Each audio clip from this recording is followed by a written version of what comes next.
and welcome to Smart Stock Watch, your go-to channel for in-depth financial analysis. Today is January 24th, 2025, and we're diving into Lakeland Financial's latest earnings report. Joining us is John, our senior analyst from Smart Stock Watch. John, thanks for being here. Thank you for having me. Lakeland Financial, the parent company of Lake City Bank, has just released their fourth quarter and full year 2024 financial results.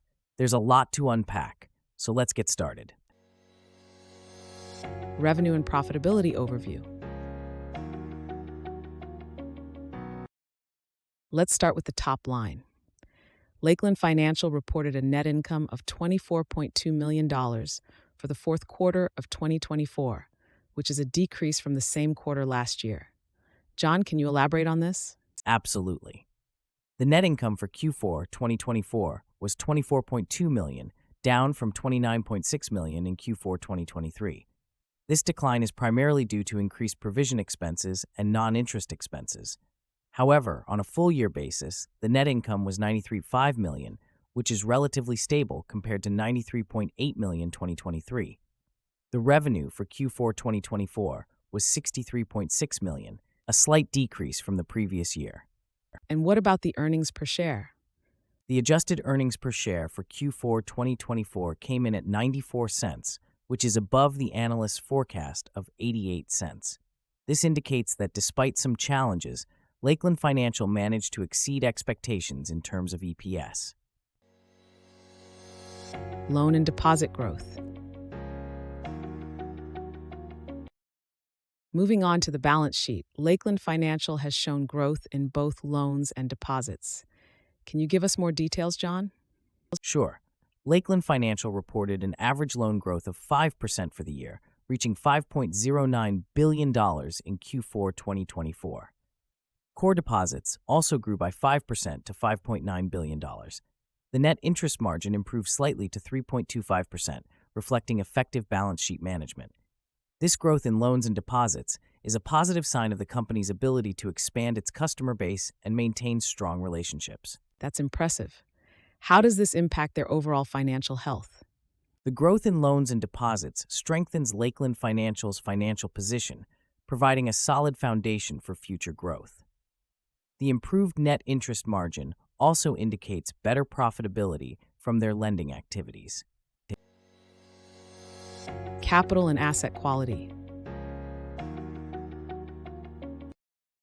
Let's discuss the capital strength and asset quality. How is Lakeland Financial positioned in these areas? Lakeland Financial's total risk-based capital ratio improved to 15.9%, and the tangible capital ratio increased to 10.19%. These figures indicate a robust capital base.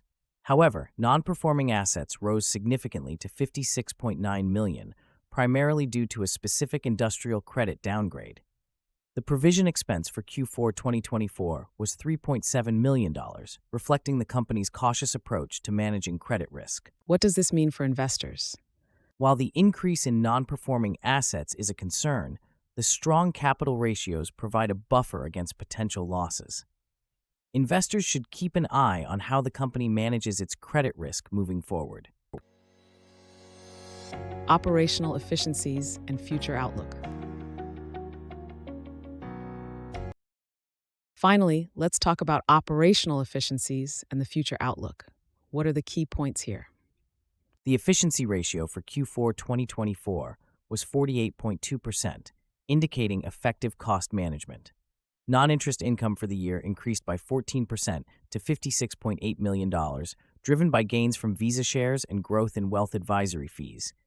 The company also announced a 4% increase in its quarterly dividend, reflecting confidence in its financial health. CEO David Findlay emphasized a focus on organic growth and expanding their loan and deposit franchises in 2025.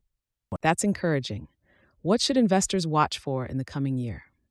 Investors should look for continued growth in core deposits and loans, as well as improvements in asset quality. The company's strategic focus on organic growth and market expansion will be key drivers of future performance. Key takeaways. In summary, Lakeland Financial has delivered a stable performance for 2024 with strong loan and deposit growth and a solid capital position. The adjusted EPS of 94 cents exceeded expectations, and the company increased its dividend by 4%.